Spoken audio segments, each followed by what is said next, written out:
విష్ణు శర్మ కృత పంచతంత్ర మిత్రభేద మిత్ర ప్రాప్తి 18వ భాగం 27/7/20. దమనకుడికి కరటకుడు కథ చెప్తున్నాడు. అది 21వ కథ. లోహతుల వణిక్ర పుత్ర కథ. త్రాసు వర్తకుడి కొడు. అస్తి కస్మిన్ చిదధిష్టానే జీర్ణధనోన వణిక్పుత్ర నచ విభవక్షయాద్దేశాంతరగమనమన వ్యచించ ఎత్ర దేశే తథావధానే భోగాన్ భుక్వాన్ వవీర్యత తస్మిన్ విభవహీనోయో వసేత్స పురుషాధమ తథా చ యో నాహంకారయుక్తేన చిరం విలసితం పురా దీనో వదతి తత్రైవ యః పరీషాం సగంధితః తస్య చ గృహే సహస్రలోకభారఘటిత పూర్వపురుషోపార్జితా తులాసిత్ తాం చ కన్యచ్చిత్రేశ్చిత్ శ్రేష్ఠినో గృహీ నిక్షేపభూతాం కృత్వా దేశాంతరం పరస్థిత్ తతః సుచిరంకాలం దేశాంతరం యదేచ్ఛాయ భ్రాంత్వా పునః స్వపురమాగత్య తం శ్రేష్ఠిన్నమువాచ భోః శ్రేష్ఠిన్ బీజతాం మేషా నిక్షేపుతులా భో నాస్తి సా త్వదీయా తుల మూషకైర్భక్షిత్ జీర్ణధన ఆహ భో శ్రేష్ఠిన్ నాస్తి దోషస్తే యది మూషకైర్భవిష్యేతి ఈదృగే వాయం సంసార న కించిదత్ర శాశ్వతమస్తి పరమహం నద్యాం స్నానార్థం గమిష్య త్వమాత్మీయం శిశుమేన ధనదేవనామానం మయా సహ స్నానో ఉపకరణహంతం ప్రేషయ ఇది. ఒకానొక నగరంలో జీర్ణధనుడు అంటే ధనం పోగొట్టుకున్నవాడు ఒక రకం అని వైశ్యపుత్రుడు ఉండే. అతడు సంపదంతా పోగొట్టుకున్నాడు. అందుకే దేశాంతరం వెళ్ళాలని ఇలా ఆలోచించి ఒక దేశంలో లేక స్థలంలో తన పరాక్రమం వల్ల భోగాలు అనుభవించిన వాడు అదే చోటు సంపద లేక ఉండకూడదు. అలా నివసిస్తే వాడిని చులకనగా చూస్తారు, అధముడుగా అనిపిస్తారు. అలాగే ఎవడు మొదట ఒక చోట అభిమానంతో విలాసమయమైన జీవితం గడుపుతాడు, వాడు మళ్ళా అదే చోట అంటే అక్కడ వాళ్ళకి దీన దుఃఖులు వాక్కులు పలుకుతూ ఉండటం భరించదారి విషయంగా. అతని ఇంట్లో పెద్దలు సంపాదించిందైన 1000 ఫలాల బరువు గల సుమారుగా 3.5 మణుగులు బరువు కలిగిన ఇనప త్రాసు తక్కెడ ఉంది. దాన్ని ఒకానొక శ్రేష్ఠి ఎంతో తాకట్టు పెట్టి దేశాంతరం వెళ్ళాడు డబ్బు. తర్వాత పరదేశంలో యథేచ్ఛగా చాలా కాలం తిరిగాడు. మళ్ళా తన ఊరు వచ్చి ఆ శ్రేష్ఠిని ఇలా అడిగాడు, ఓ శ్రేష్ఠి, నేను తాకట్టు పెట్టిన త్రాసు మళ్ళీ నాకు ఇవ్వబయ్యా. శ్రేష్ఠి ఏమన్నాడు, నీ త్రాసు లేదురా, దాన్ని ఎలుకలు తినేశాయిరా. అప్పుడు జీర్ణధనుడు అన్నాడు, ఒరే శ్రేష్ఠి, ఎలుకలు తిని ఉంటే అదిలో నీ తప్పే ఉంది పాపం. ఈ ప్రపంచమే అలా, ఏది శాశ్వతం కాదు. కానీ నేను నదికి స్నానం చెయ్యటానికి వెళ్తున్నా. అందువల్ల మీ అబ్బాయి ఈ ధనదేవుణ్ణి వాడిని నా వెంట స్నానానికి అవసరమైన వస్తువులు ఇచ్చి పంపండి అని.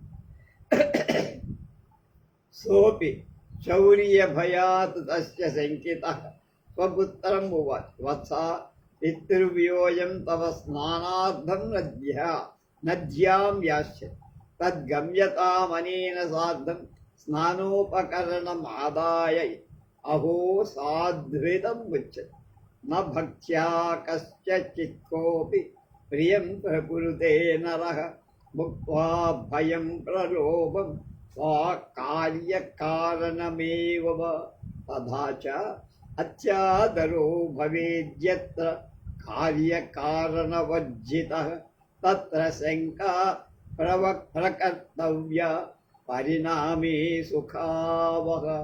అతడు తనపై దొంగతనం అంటగడతాడేమో అని వీడు కొంచెం జాగ్రత్త అనే భయంతో తన కొడుకుతో ఇట్లా చెప్పారు, ఒరే నాయన, మీ పెనతండ్రి స్నానానికి నదికి వెళ్తున్నాడు రా బాబాయ్, అంకులు అంటాం కనుక ఆయన వెంట స్నాన సామగ్రిని తీసుకువెళ్ళు అని ఆ విద్యుడు చెప్పారు అని చెప్తూ పెద్దలు ఏం చెప్పారో కూడా చెప్పు. భయం, ప్రలోభం అంటే ఏదైనా సాయం కలుగుతుందని ఆశ, ప్రలోభం. కార్యకారణ భావం, ఈ సాయం చేస్తే వాడు ఆ సాయం నాకు చేస్తాడు అనే ఆశ. కార్యకారణ భావం లేకుండా ఎవడు ఎవరిని ఏ ఇష్టమైన పని చెయ్యడు కదా అని వీడు ఆలోచించి అని పెద్దలు చెప్పి, ఎక్కడ ఏ విధమైన ప్రయోజన కోరిక లేక అధికమైన ఆదరం కలుగుతుందో అక్కడ కీడు ఊహించి అది చివరకు పరిణామంలో దుఃఖాన్ని కూడా కలిగిస్తుంది. అధాసౌ వణిక్షిసు స్నానోపకరణమాదాయ ప్రహృష్టమనస్తేనా అభ్యాగతేన సహ ప్రస్థిత తథానుష్ఠితే వణిక్ స్నాత్వా తం శిశుం నదీ గుహాయాం ప్రక్షేప్య తద్వారం బృహచ్ఛలయా ఛాజ్య సత్వరం గృహం ఆగత పృష్టశ్చ తేన వణిజ భో అభ్యాగత కజ్జతాం తత్ర మే శిశుర్వస్త్వయ సహ నదీం గతః ఇతి న ఆహ నదీతటాం అస్యేనేన కృత ఇతి శ్రేష్ఠ్యాః యత్రవాదిన్ కిం క్వచిచ్ఛేనో బాలం హర్తుం న శక్యోతి తత్సమర్పయ మే సుతం అన్యథే రాజకులే నివేదయిష్య ఇతి స ఆహ ఓ సత్యవాది యథా స్వేనో బాలం నయత్ తథా మూషక అపి సహస్రలోహభారఘటితాం తులాం న భక్షయంతి తదర్పయ మే తులాన్ యది దారకేన ప్రయోజన. ఆ తర్వాత వ్యాపారి కొడుకు స్నాన సామగ్రి తీసుకొని ఆయన వెంట వెళ్ళాడు. సంతోషంతో ఆ అతిథి జీర్ణధనుడి వెంట వెళ్ళాడు. జీర్ణధనుడు స్నానం చేశాడు. నదిలోని గుహలో ఆ బాలుణ్ణి ఉంచి దాని ద్వారాన్ని పెద్ద బండతో మూసేశాడు. త్వరగా ఇంటికి వచ్చి అప్పుడు ఈ శ్రేష్ఠి అడిగాడు, ఓ అతిథి, నీ వెంట నదికి మా అబ్బాయిని పంపా కదా, ఎక్కడున్నాడు? అప్పుడు అతను అన్నాడు, నదీ తీరంలో శయనం అంటే గద్దెత్తుకుపోయిందయ్యా మీ వాడిని అని. శ్రేష్ఠుడు, ఓ అబద్ధాలు ఆడుతున్నా, బాలుడిని ఎక్కడైనా గద్దె ఎత్తుకుపోతుందయ్యా, నా పుత్రుడిని నాకు ఇప్పు, లేకపోతే రాజ్యసభలో నేను విన్నవిస్తా అంటే రాజు దగ్గరికి వెళ్తా. అప్పుడు ఆ జీర్ణధనుడు తెలివితేటగా, ఓ సత్యవాది, బాలుణ్ణి ఎలా గద్ద ఎత్తుకొని పోలేదు అలాగే 1000 ఫలాల బరువు కల ఇనపత్రాసును కూడా ఎలుకలు తెల్లేవయ్యా. అందుచేత నీకు నీ బాలుడు కావాలంటే నా తాసు తీసుకొచ్చి నాకు. ఏవం వివిధమానవు తవు ద్వాదపి రాజకులం తత్ర శ్రేష్ఠీ తారస్వరేణ ప్రోవాచ భూ అబ్రాహ్మణ్యం మమ శిశురనేన చోరేణాపహృత అధ ధర్మాధికారణస్తమూచు ఓ సమర్ప్యతాం శ్రేష్ఠిసుతః న అహ కిం కరోమి పశ్యతో మే నదీతటాచ్ఛేన అపహృత శిశుః తచ్చుత్వా తే పురుషు ఓ నా సత్యమభిహితం భవత కిం సేనః శిశుం హర్తుం సమర్థో భవతి న అహ భో భో శ్రూయతాం మద్వచః తులాం లోహసహస్రస్య యత్ర బాధంతి మూషకాః రాజంస్తత్ర హరచ్ఛేనో బాలకం అత్ర సంశయః. తే ప్రోచు కథమేతత్ తతః శ్రేష్ఠి సభ్యానామగ్రే ఆదితః సర్వం వృత్తాంతం నివేదయామి. తతస్తైర్విహస్య ద్వావసి పరస్పరం సంభోజ్య తులాశిషు ప్రదానేన సంతోషిత్ అతోహం బ్రవీమి తులాం లోకసహస్య ఇది. అలా వాళ్ళిద్దరూ తగువులాడుకుంటూ రాజసభకు వెళ్ళి అక్కడ శ్రేష్ఠి ఎలుగెత్తి బిగ్గరగా రాజుకి ఫిర్యాదు, అయ్యలారా మీరందరూ వినండి, అన్యాయం గొప్ప అన్యాయం జరిగింది. ఈ దొంగ నా కొడుకుని అపహరించాడు. అప్పుడు ధర్మాధికారుడు అతనితో అడిగి, శ్రేష్ఠి నీ పుత్రుడిని సమర్పించు అన్నాడు. ఆ పుత్రుడిని అతడు అంటే జీర్ణధనుడు మొదటివాడు ఇలా అన్నాడు, ఏం చెయ్యను మహానుభావ, నేను చూస్తుండగా నదీ తీరం బాలుడిని గద్ద అమాంతం పిక్కిడి పైకి వెళ్ళిపోయింది. దాన్ని విన్నవాళ్ళు అక్కడ నవ్వుతూ, అరే నువ్వు అబద్ధం చెప్తున్నావు, నిజం చెప్పట్లేదు, గద్దను బాలుని ఎత్తుకుపోవడం ఏమిటంటే ఎక్కడైనా లోకంలో ఉందా? అయ్యలా నా మాట వినండి, ఓ ప్రభు, 1000 ఫలాల ఇనుపత్ర ఎలుకలు తినగలిగితే బాలుడిని గద్దెత్తుకుపోవడంలో ఆశ్చర్యం ఏమిటండి అన్నారు. ధర్మాధికారులు అన్నారు, ఏమిటో నువ్వు చెప్పేదేమీ అర్థం కాబట్టి సరిగ్గా చెప్పు. అప్పుడు జీర్ణధనుడు మొదటి నుండి విషయమంతా అక్కడ ధర్మాధికారులకు చెప్పు. దాన్ని విని వాళ్ళు నవ్వారు. ఇద్దరిని బోధించి త్రాసును బాలుడిని ఇచ్చేటట్టు వీడు త్రాసు వాడికి ఇవ్వడం, వాడు బాలుడిని. అందుచేత నేను చెప్తున్నాను రా అంటున్నాడు. కథటకుడు దమనకుడు తులాం సహస్రస్య అని చెప్పానే ఆ కథ జాగ్రత్త. తన్మూర్ధ సంజీవక ప్రసాద మనసహమానే త్వయైతత్కృతం అహో స్వాద్రితముచ్యతే. ప్రాయేణాత్ర కులాన్వితం కుకులజాః శ్రీవల్లభం దుర్భగా దాతారం కృపణా రుజోన శ్రుయవో విత్తే స్థితం నిర్ధనా వైరూప్యోపహతాశ్చ కాంతవపుషం ధర్మాశ్రయం సాపిను నానాశాస్త్ర విచక్షణం పురుషం నిందంతి మూర్ఖాః సదా.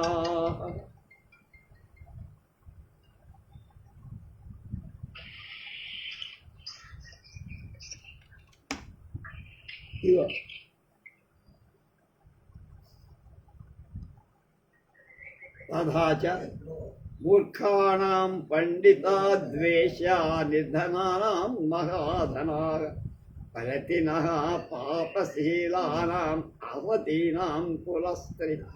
తన్మూర్ఖా త్వయా హితమప్యహితం కృతం ఉక్తం చ పండితోపి వరం శత్రుర్న మూర్ఖో హితకారక. వానరేణ హతో రాజా విప్రాశ్చోరేణ రక్షిత దమనక ఆహ కథమేతత్ సుబ్రవీత్ అన్న. అందుకు అంటున్నాడు, ఒరే మూర్ఖుడా, కథటకుడు దమనకుడితో ప్రభు సంజీవకుడిపై దయతో ఉండటం నువ్వు ఓర్వలేక ఇంత క్రూరంగా ప్రవర్తి. ఆహా, అందుకనేనా నీలాంటి వాళ్ళని చూసి పెద్దలు ఏం చెప్పారు తెలుసా? సామాన్యంగా ఈ ప్రపంచంలో కులహీనులు, సత్కులీనులు, అభాగ్యులు, భాగ్యవంతులు, లోభుడు, దాతలు, కపటవర్తనులు, రుజువర్తనుడు, ధనం లేనివాడు, ధనికుడు, కురూపుడు, అందంగా ఉండేవాడు, పాపాత్ముడు, ధార్మికుడు, మూర్ఖులు, బహుశాస్త్రవేత్త అయిన విద్వాంసుని ఎప్పుడు నిందిస్తూ ఉంటారు, వాళ్ళు సహజం.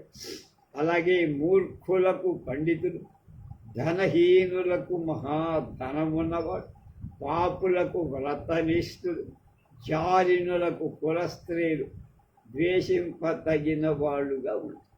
కనుక ఓ మూర్ఖ, నువ్వు మేలు కూడా కీడుగా చేశావురా అన్నారు. విజ్ఞులు పెద్దలు ఏం చెప్పారు తెలుసా? నీలాంటి సన్నాసుని చూసి విద్వాంసుడు శత్రువైనా మంచిదే, మూర్ఖుడు మేలు కోరేవాడైనా వాడిని పెట్టుకోకూడదు. మేలు కోరే మూర్ఖ వానరంచే. రాజు చచ్చాడు పూర్వం. ఒక కథ, దొంగచే బ్రాహ్మణుడు రక్షింపబడు.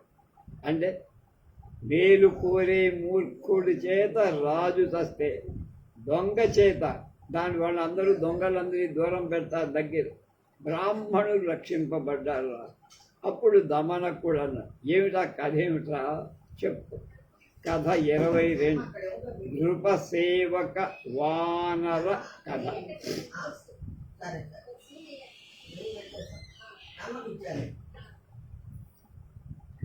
కశ్చిద్రాజ్ఞో నిత్యం వానరో అతిభక్తి పరోంగ సేవకో అంతఃపురే ప్రసిద్ధ ప్రసరో అతి విశ్వాసస్థానమభు. ఏకదా రాజ్ఞో నిద్రాం గతస్య వానరే వ్యజనం నీత్వా వాయుం విదధతి. రాజ్ఞో వక్షస్థలోపరిమక్షికోపవిష్ట వ్యజనేన ముహుర్ముహుర్ నిషిధ్యమానాపి పునస్తత్రైవోపవిశత్. తతస్థేన స్వభావపచలే మూర్ఖేన వానరేణ క్రుద్ధేన సతా తీక్ష్ణం ఖడ్గం ఆదాయ తస్యా ఉపరి ప్రహారో విహిత. తతో మక్షికోడ్డీయగత తేన శతధారేణాసినా రాజ్ఞో వక్షో ద్విధా జాతం రాజా మృతశ్చ. తస్మాచ్చిరాయుదిచ్చత నృపేణ మూర్ఖోనుచరోన రక్షణీయ. ఒక రాజు దగ్గర చాలా విశ్వాసపాత్రమైన ఒక కోతి ఉంది. అది రాజుకు అతి భక్తితో శరీర పరిచర్యలు చేస్తూ 24 గంటలు కనిపెట్టుకు ఉంటుంది. అంతఃపురంలో నిరాటంగా దానికి ఎదురులేదు తిరుగుతుంది. ఒకరోజు రాజు బాగా నిద్రగా ఉండగా చామరం విసనక ఇంతలో ఒక ఈగ వచ్చి రాజు రొమ్ము మీద కూర్చుంది. చామరంలో ఎన్నిసార్లు దాన్ని తోలినా అది మళ్ళా వచ్చి వాడుతుంది. అప్పుడు సహజంగానే చపలం అయిన ఆ తెలివి తక్కువ కోతికి కోపం. వెంటనే అది వాడి అయిన ఖడ్గం తీసుకు ఈగపై దెబ్బేసి, కానీ ఆ ఈగ మాత్రం ఎగిరిపోయింది. ఆ ఖడ్గ దెబ్బ చేత రాజు వక్షస్థలం 2గా చీవి రాజు చచ్చిపోయాడు. అందుచేత దీర్ఘ ఆయువు కోరే ప్రభు మూర్ఖుడైన సేవకుడిని దగ్గర ఉంచుకోకూడ. 23వ శౌర బ్రాహ్మణ కథ. అపరమేకస్మిన్ నగరే కోపి విప్రో మహావిద్వాన్ పరం పూర్వజన్మయోగేన చోరో వర్త. న తస్మిన్ పురే అన్యదేశాదాగతాం చతురో విప్రాన్ బహూని వస్తూని విక్రీణతో దృష్ట్వా చింతితవాన్ అహో కేనోపాయేనైషాం ధనం లభే ఇది విచించ తేషాం పురోనేకాని శాస్త్రోక్తాని సుభాషితాని చాతి ప్రియాని మధురాని వచనాని జల్పతా తేషాం మనసి విశ్వాసముత్పాద్య సేవా కర్తుమారబ్ధ అధవ సాధ్విదముచ్యతే. అసతీ భవతి సలజ్జాక్షారం వీరంచ శీతలం భవతి. దంభీ భవతి వివేకి ప్రియవక్త భవతి ధూర్తజన. ఆ 2వ కథ చెప్తాను. ఒకానొక నగరంలో మహావిద్వాంసుడైనటువంటి బ్రాహ్మణుడు, కానీ పూర్వజన్మ సంస్కారం చేత దొంగ అయిపోయాడు.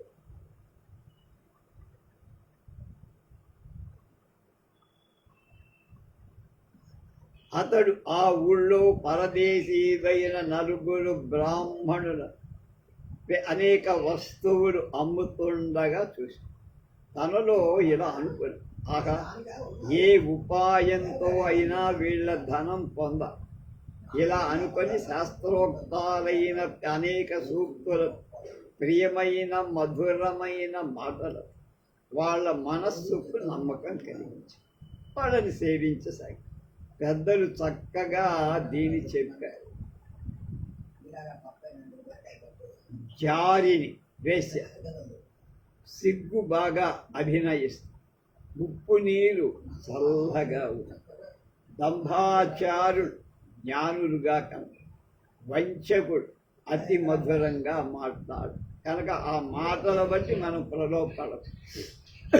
తద అస్మిన్ దేవాం కుర్వతి తైరిస్త్రై సర్వవస్తూని విక్రీయ బహుమూల్యాని రత్నాన్ని క్రీత తతస్థాని జంఘామధ్యే తత్సమక్షం ప్రక్షప్య స్వదేశం ప్రతిగంతుముద్యమో నిహిత. తతః న ధూర్త విప్రస్థాన్ విప్రాన్ గంతుముద్యత ప్రేక్షయ చింతా వ్యాకులిత మనాః సజ్ఞాత అహో ధనమేతన్న కంచిన్మమ శటి అధైభిః సహయామి పథి క్వాపి విషం దత్తయిత్వా నిహత్య సర్వరత్నాని గృహణామి. తర్వాత అతడు సేవిస్తుండగా ఆ బ్రాహ్మణులు అనేక వస్తువులు అమ్మారు, ఆ డబ్బుతో విలువైన రత్నాలు కొన్నారు. అంటే మన బంగారం దాచుకోవట్లాగా అప్పుడు రత్నాలు దాచుకున్నారు. వాటిని టిక్కల మధ్య అతని ఎదుటనే ఉంచుకొని తమ దేశం వెళ్ళే ప్రయత్నంలో ఉన్నారు. అప్పుడు ఆ కపట బ్రాహ్మణుడు ప్రయాణయత్నంలో ఉండే బ్రాహ్మణులను చూసి విచారం నటిస్తూ ఇలా అనుకున్నా, అయ్యో ఈ ధనం అల్పమైనా నా చేతికి అందలేదే కొద్దిగా కూడా, వీరితో పాటు నేను వెళ్తా, మార్గంలో ఎక్కడైనా విషం ఇచ్చి వెళ్ళంచదు, రత్నాలన్నీ నేను నొక్కేస్తా అన్నా అనుకున్నా. ఇది విచించ తేషామగ్రే సకరుణం విలప్యేదమహ భో మిత్రాణి యూయం మామేకాగ్నం ముక్త్వా గంతుముజ్యత తన్మే మనోభవద్భిః సహ స్నేహాపాసేన బద్ధం భవద్విరహనామ్నైవాకుల సజ్ఞాతం యథా ధృతిం క్వాపి న దత్తి యూయమనుగ్రహం విధాయ సహాయభూతం మామపి సహైవ నయత్ తద్వచః శ్రుత్వా తే కరుణార్ద్రచిత్తాస్తేన మమమేవ స్వదేశం ప్రతిపసిద్ధితా అధాధ్వనితేషాం పంచానామపి వద్లీపురమధ్యే వ్రజతాం ద్వాంక్షా కథయితుమారబ్ధాః కే కిరాతా రే కిరాతా ధావత ధావత సపాదలక్షధనికో యాంతి ఏతాన్ నిహత్య ధనం నయత. అలా అనుకొని వారి ఎదురుగా షేక్స్పియర్ మొహం పెట్టి ఏడుస్తూ ఇలా, ఓ మిత్రులారా, నన్ను ఒంటరిగా విడిచి వెళ్తారా మీరు? అందువల్ల మీ స్నేహంతో ఇంతకాలం నా మనసు పెనవేసుకుపోయింది. ఆ ఎడవాడు నేను సహించలేకపోతే ధైర్యం లేక పోగొట్టుకోవాల్సి వస్తుంది. నేను మిమ్మల్ని విడిచి ఉండలేదు. మీరు అనుగ్రహించి సహాయంగా నన్ను కూడా తీసుకెళ్ళండి మీతో. ఆ మాట విని వాడు దయాద్ర చిత్తులై అతనితో తమతో పాటు తీసుకువెళ్ళటానికి వెళ్తుంటే ధరల్లో మగలు పగరాలు పల్లెలు పట్టణాలు అన్నీ వస్తాయి. వాళ్ళను చూసి కాకులు ఇలా అంటున్నారు, ఓరి కిరాతకులారా, పరిగెత్తండి పరిగెత్తండి, 1,20,000 గల ధనికులు పోతూ ఉన్నారు, వాళ్ళని చంపి ధనం సంపాదించండి. తతః కిరాతైర్ద్వాంఖ్య ఆంక్ష్వవచనమాకర్ణ్య సత్వరం గత్వా తే విప్రాలగుణ ప్రహారైర్జజ్జరీకృత వస్త్రాణి మోచయిత్వా విలో పరంధనం కించిన్నోలం తథా తై కిరాతైరభిహిత భో పాంధా పురా కదాపి ద్వాంక్ష్వవచనమృతం నాసి తతో భవతాం సన్నిధౌ క్వాపి ధనం విద్యతే తదర్పయ అన్యథా సర్వేషామపి వధం విధాయ చర్మ విచార్య ప్రత్యంగం ప్రేక్షధనం నేసి. అప్పుడు కిరాతకుడు కాకుల మాట వెంటనే వచ్చారు. ఆ బ్రాహ్మణులను కర్రలతో ఎముకలు విరిగేట్టుగా గుడ్డలు విప్పి చూసి కానీ డబ్బేం కనపడదు. అప్పుడు కిరాతకులు వెళ్ళినారు. ఓ పాఠశాలలారా, పూర్వం ఎప్పుడూ కాకుల వాక్కు అబద్ధం కాల, అందువల్ల ఎక్కడో ధనం ఉంది, దాన్ని ఇవ్వండి మాకు, లేకపోతే అందరినీ చంపేసి చర్మం వచ్చి నీకు ప్రతి అంగం పరీక్షించి ధనం తీసుకుంటాం అన్న.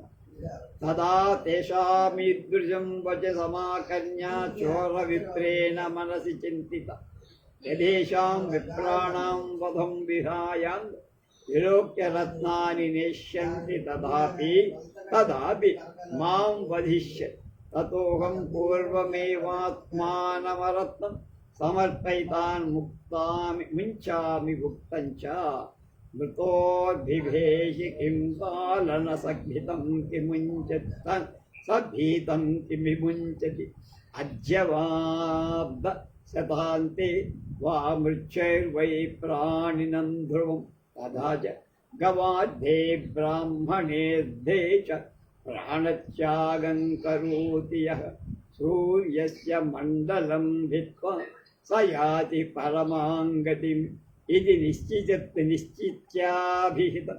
ఓ కిరాత, యద్యేవం మాం పూర్వం నిహత్య విలోక తతస్తైస్తథానుష్ఠితేతం ధనరహితమవలోక్యా పరే చత్వారోపి ముక్త అతోహం బ్రవీమి పండితోపి పరం శత్రు. అప్పుడు వారి ఇలాంటి మాటలు విని దొంగ అయిన బ్రాహ్మణుడు మనస్సులో ఇలా అనుకున్నాడు, ఈ బ్రాహ్మణులను చంపి అవయవాలు పరీక్షించి రత్నాలు తీసుకున్న తర్వాత నన్ను చంపుతారుగా, అందువల్ల మొదటనే రత్నశూన్యుడనై నన్ను సమర్పించి వీళ్ళని విడిపిస్తా అన్నారు. విజ్ఞులు ఏమన్నారు, ఓ అజ్ఞాని బాలుడా, మృత్యువుకెందుకురా భయపడతాం? భయపడ్డా అది వదులుతుందా? ఇవాళ కానీ 100 ఏళ్ళకు కానీ నీ ప్రాణాన్ని తీస్తుంది. అలాగే గోవులను బ్రాహ్మణులను రక్షించేందుకు ఎవడు ప్రాణాలు వదులుతాడో వాడు సూర్యమండలం భేదించి పరమమైన ముక్తి పొందు. ఇలా అనుకొని కిరాతులతో, ఇలా అయితే ముందు నన్ను చంపండి. అప్పుడు వారు కిరాతులను అలాగే చేశారు.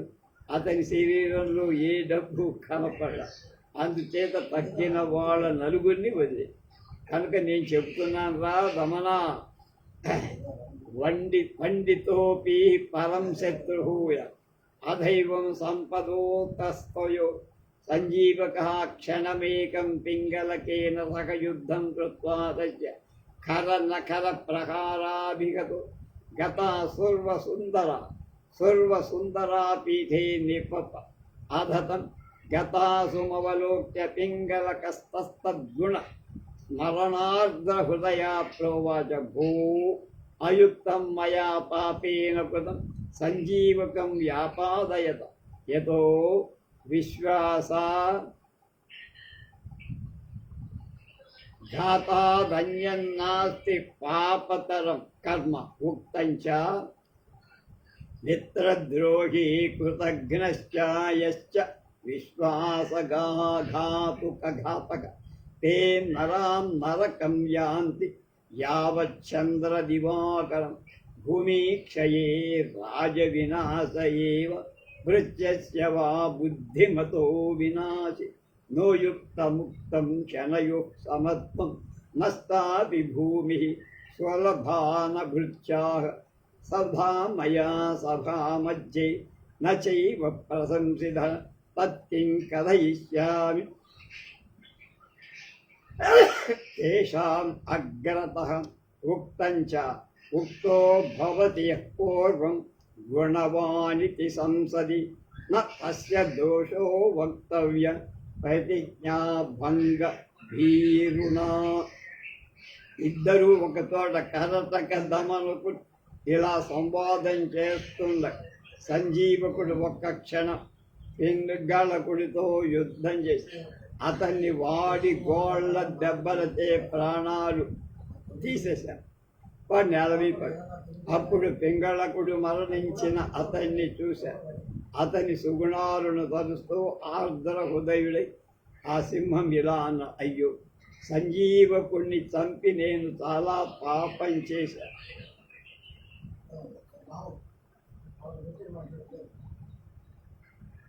అయ్యో నమ్మక ద్రోహం కంటే వేరే గొప్ప పాపం లేదు. పెద్దలు ఏమన్నారు, మిత్రులకు దోహం చేసినవాడు, చేసిన మేలు మర్చినవాడు, నమ్మిన వాళ్ళని మోసం చేసినవాడు, ఈ ముగ్గురు సూర్య చంద్రుడు ఉన్నంతగా నరకంలో రాజ్యం పోయినా బుద్ధిమంతుడైన సేవకుడు నశించింది, రాజుకు వినాశం కలు. కానీ ఈ రెంటిని సమానంగా తలచడం న్యాయం, ఉచితంగా. పోయిన రాజ్యాన్ని మళ్ళా సాధించవచ్చు, నశించిన సేవకులు మళ్ళా దొరుకుతారా? రాదు. అలాగే నేను అతడి సభలో నిత్యం ప్రశంసించా. ఇప్పుడు వాళ్ళ ముందు ఏం చెప్తాను? ఆ పెద్దలన్నారు, ఎవరైనా ఎవరికైనా సభలో మొదట ఇతడు గుణవంతుడు అని చెప్పి ఉంటే తన మాట అసత్యం అవుతుంది అనే భయంతో అతని దోషం చెప్పకూడదు అని ఇంకేదో చెప్తున్నాడు. ఏం జరుగుతుందో రేపు తెలుసు.